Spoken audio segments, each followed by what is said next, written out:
Mga kapuso, patuloy po ang ating misyon na maghatid ng serbisyong totoo sa mga kapuso nating apektado ng bagyong Uwan.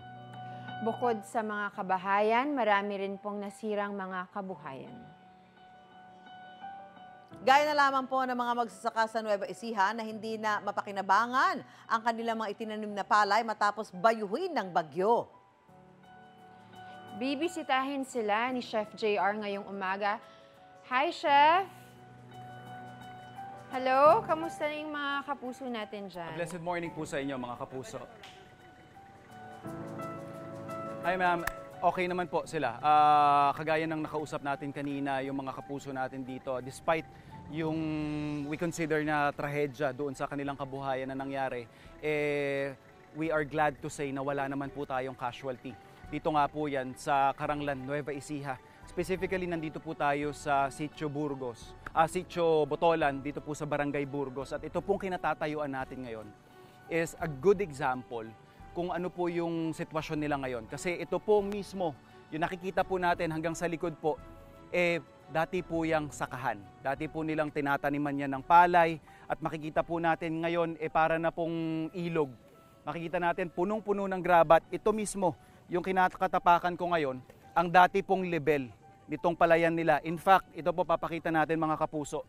Ito po ang dati nilang tinataniman. Ito po mga palay na natabunan mula po doon sa gumuhong, bumaha po yan, may mga kasamang graba. So makikita po natin, gatuhod po yung taas. So at this point, itong ilang ektarya po na parting ito dito sa Sitio Botolan, unfortunately, hindi na po nila mapapakinabangan. At isa lang po ito dun sa mga kinakaharap nila na problema ngayon. Tuloy-tuloy pa rin naman po ang paglaban natin. Pero yun nga po, kagaya ng mga kapuso natin na nandirito, mahirap talaga hagilapin kung paano po ba sila makakapag-umpisa. Kakausapin lang po natin yung ilan sa mga magsasaka natin na nandirito at kumustahin natin kung ano yung sitwasyon. Sir, nabagan nga bigat yun, ma'am? Kamusta po ang sitwasyon ng inyong pamilya, sir? Ala na po, lubog na po talaga kami sa utang. Ala na pong, ayan po, kita naman po natin yung palayan po namin. Talagang ala na po. Yung sabi po ninyong utang, yung pinangpuhunan po ninyo sa pagtatanim, sir, galing po doon? Opo, utang po yun. Pati po nung nakaraan, nalugi po kami mga magsasaka. Hindi pa rin po nakabayad noon, utang pa rin po hanggang ngayon. Paano na po ito ngayon? Sir, saan bang parte yung sinasakahan nyo dito ngayon? Ito po, yan. Itong parting natabunan na ng graba ngayon? Opo. Gaano po ba kalaki yung sinasaka natin, sir? May hektarya po ba yun? Isang hektarya po. So mga 50 kaban po ng bigas yun kung tutuusin? Opo, ano po. Paano po ang plano natin? Paano po tayo makakabangon yan? Hindi ko na po alam. May pinag-aaral pa po ako Hindi ko na po alam kung makapag-aaral pa po. Ilan pa po ang nag-aaral sa inyo ngayon, sir? Isa po yung bunso ko kasi po 9 po yung dalawa dahil lubog na po talaga sa utang. Yung sitwasyon nyo na yan, sir, gaano po karami dito sa mga kabarangay ninyo ang kapareho ng estado ninyo ngayon na pinangutang lang din po yung pinamuhunan dito sa inyong aning ngayon dapat? Halos lahat po siguro dito, sir, parang sa amin rin po na puro utang din po. Kasi po, halos palagi-lagi pong nababato, ting tag-ulan po. Pero yung ganito pong kalakas, ganito kataas, ganito kagrabe, normal po ba itong sitwasyon dito sa inyo? Hindi po, ngayon lang po nangyari to, sir. Pamula po sa pool? Nadadaaran po dati ng tubig pero nasasaka pa rin po. Pero ngayon po, talagang kita naman po natin na talagang hindi na po pwedeng bungkalin. Nanay, kamusta naman po yung ating mga anak? Kanina po yung isa nakausap natin na trauma. Parang gano'n din po, na-trauma po yung mga anak ko Kamusta naman po sila ngayon? Sila po ba maayos naman? Maayos. Wala naman pong sakit? Alam po sir. Kadalasan po kasi pag may mga trauma yung mga bata, nagre-reflect yan, parang nagmamanifest, nagkakaroon ng mga Alam po lagnat. silang trauma sir, pero ako po ang na-trauma sir. Naiintindihan po natin, Nay. Kasi yung laki po ng damage dito sa inyo, maintindihan po natin na ganyan po ang inyong nararamdaman. Ano naman po ang gusto nating iparating sa pwedeng makatulong sa sitwasyon po ninyo dito ngayon? Kahit sana po, kahit konti lang po, makatanggap po kami ng kahit konting tulong. Yan po, inilalapit na po natin sa gobyerno or private sector na pwede pong makatulong dun sa mga kababayan natin, hindi lang po dito sa Sitio Botolan po, marami rin po kayong mga kasama dito na ganito rin ang sitwasyon. Opo, lahat po kami magsasaka, sir. Mga kapuso, yan po yung isa sa mga mahirap na parte, lalong-lalo na pag may mga gantong pinagdadaanan tayo, yung babangon kung paano po tayo muling makakatayo. Kumbaga, parang, di ba po, tayo tuloy-tuloy pa rin naman po ang paglaban sa buhay. Opo, sir. Tayo po mga kapuso, ang hatid po natin dito, of course, iparating po sa lahat yung kanilang sitwasyon dito at tayo naman po bilang inyong food explorer, magdadala lang din po ng kaunting pampalubag po ng kanilang pampaibsan, ng kanilang pinagdadaanan ngayon. Tayo po ay magpe-prepare ng isang maayos po na almusal.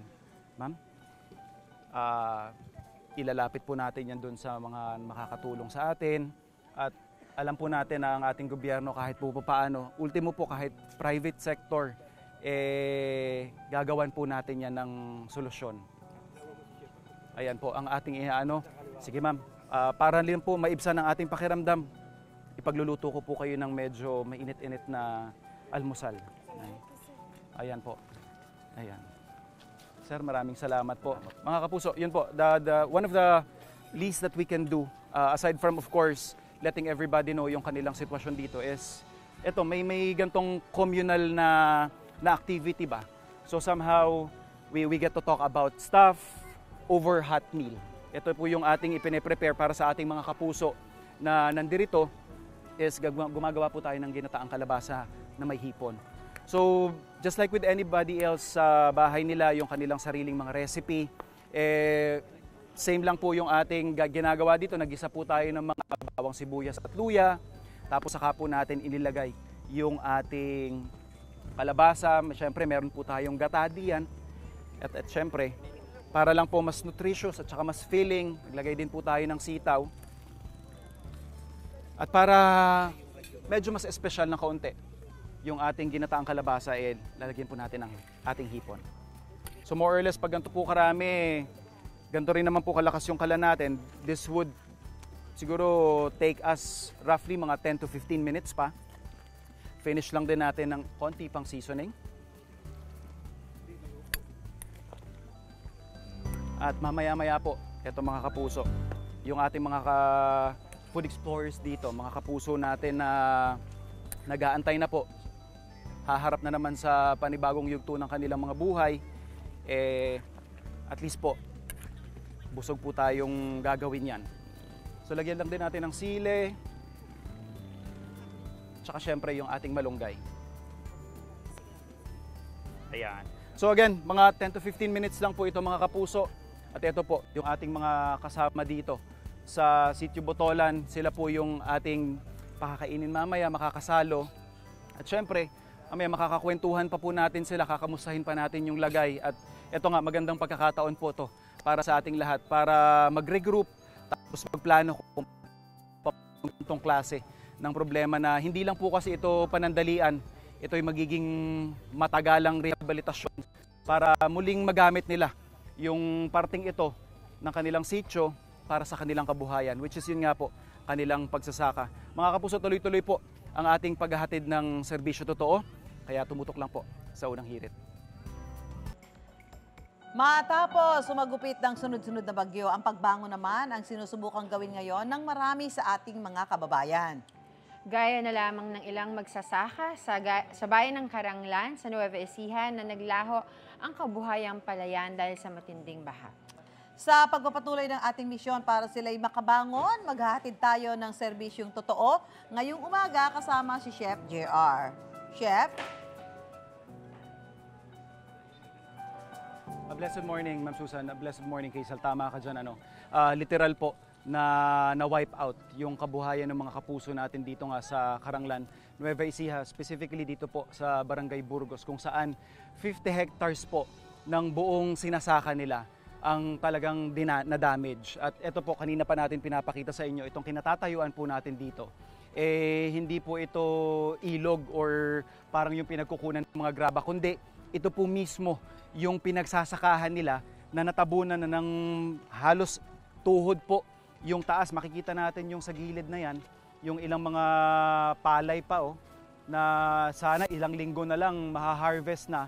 Kaso nga hindi nila ine-expect po na ganito kalakas at ganito kagrabe yung sasapitin nilang baha dito. Na may kasama pa nga ito mga graba. Tsaka hindi lang biro yung kasama niya kasi talagang totally wiped out. Kagaya ng pinauulit-ulit natin kanina at makakasama po natin this morning yung isa sa mga kapuso natin na grabe po talaga naapektuhan. Si Ma'am Ami. Ma'am, good morning po. Good morning po. Alam po natin medyo nakakapanlumo po yung inyong sinapit dito dahil yung kabuhayan po ninyo natabunan na. Kamusta naman po kayo despite ng nangyayari sa atin? Ganito po, mahirap po. Nakakalungkot po sa amin. Kasi po yung asawa ko na trauma. Paano pong na-trauma? Si Sir Yung po, hindi po siya ganong makausap. bakit po ma'am? Bakit? Bukod po sa... Bukod po sa nasira po lahat ng bukirin namin. Tapos yung bahay po namin nakatirik na po sa ilog. So, at least safe naman po tayo ma'am. Opo, kahit ganun po, nakatira pa rin po kami kasi hindi pa po kami lumilipat. Si Sir po naturo. Saan po ba banda dito Ayun. ma'am yung inyong bahay? Ayan po, sir. Itong nasa likod po natin. Opo. Itong makikita natin dati, ma'am, palayan ito lahat. Ano? Opo, pala yan. Hindi po ito karaya, hindi ito ilog Hindi po before. ilog yan. Nagmukha na lang po siyang Nagmukha. ilog ngayon na makikita natin medyo delikado na yung pwesto ng kanilang bahay kasi parang mahuhulog na po doon sa Ilog po. ilog na nangyari dito.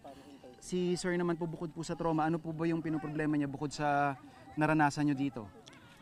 Iniisip din po niya yung mga inutang po namin, kung saan po kami kukuha ng pambayad namin. Ayun mga kapuso, isa po yun sa mga paulit-ulit nating naririnig sa mga kapuso nating magsasaka is yung kung paano nga po kasi nila fina-fund yung kanilang hanap buhay, galing din po sa utang. Tama po Opo, ma'am? opo. Yung utang po ba natin ma'am pang ngayong season lang o may hinahabol pa kayo ng mga nakaraan? Ting magsasaka po kami, umuutang po kami. Ngayon po, nasira naman po. Paano na po yung mga utang namin? Yun po yung Opo, hinahanapan yun po. po natin. May koordinasyon naman po tayo sa mga tanggapan ng gobyerno kung paano natin ito masusolusyonan. Meron po ba tayong nakukuhang kahit pag-dialogo man lang? Wala po. Yun po siguro yung ating gustong ilapit din po sa mga opisyal natin, sa gobyerno po. Ano? Opo, humihingi po kami ng konting tulong. Lalo na po sa bahay po namin. Tsaka Para ma'am, po yung makalipat hinihingi po po nating tulong is hindi po yung panandalian. Opo. Yung permanente po sana kung paano natin masusolusyonan yung gantong klase ng Apo. problema kasi hindi po ito yung basta-basta lang naaayusin tapos okay na po ulit ano. Opo. Okay. Alam po natin mga kapuso ma'am amin na mahirap itong pinagdadaanan nyo pero kaya po ng inyong mga pagsisikap ng mga nakaraan tayo po'y babangon pa muli ano. Opo. Si Sir, isa rin po sa, maraming salamat Ma'am Ami, isa rin po sa, sana bukod doon sa mga pinansyal, sa mga permanenteng solusyon na pwede nating maibigay sa mga kababayan natin. Yung paulit-ulit din nating naririnig sa mga kapuso natin dito is yung sa trauma.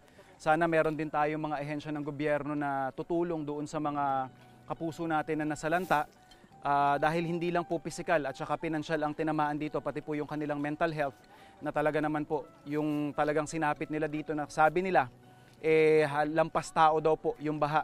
At yung tayo naman po bilang inyong Food Explorer, ang maiaambag po natin dito is maibsan man lang po yung kanilang pangamba, yung kanilang trauma po na nararanasan by giving siguro an activity na magsasama-sama tayo where we could all discuss at makakapag-usap pa ulit kung paano natin makakapag-regroup at ito yung mga kasama natin mga magigiting pong magsasaka patuloy pong lumalaban sa kinakaharap natin mga problema.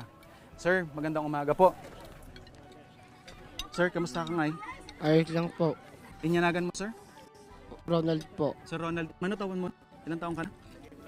19 po. 19. Isa sa pinakabata po kasi na magsasaka na nakilala natin si Ronald dito. Manatawan ka nga taltalon. 4 po. So, 4 na taon na daw po siyang nagsasaka. Nag-aaral ka pa ba? Hindi na po. Bakit nga? Bakit nga yung dadalhin? Hirap po ng buhay. Sa Bagyo po. So, hindi ka na nag-aaral ngayon? Opo. Yung kwento po ni Ronald, mga kapuso, is isa din sa mga reflection ng mga estado rin po ng mga kabataan natin sa mga gantong areas na kailangan po nilang i-give up yung kanilang pag-aaral para makatulong, Ronald? Opo. Ayan. So, eto, nasan ba yung tinatalon mo dito? Sa bundok po. Kamusta na? Tinamaan din ba? Hindi naman po. Opo. Paano na ang kuwan natin ngayon? Paano na natin madidiskartehan ngayon yung pang-araw-araw natin? Makikiapit ka na lang. Opo. So, ganun din po ang nangyayari ngayon. Yung mga nawalan po, ang mangyayari, lalapit na lang din po dun sa pwede pang taniman para makitulong. Yun na lang po yung magiging source nila. Ronald, maraming salamat. At tayo po dito sa Unang Hirit, katuwang po ang Kapuso Foundation. Nandito po tayo para mamigay rin po ng kaunting tulong sa mga kababayan natin dito sa Sitio Botolan. At eto, mga kapuso, meron po tayong kaunting financial aid. Sir, magandang umaga po. Sir, ito po yung ating mga kausap. Sir, nyanagan tayo, sir?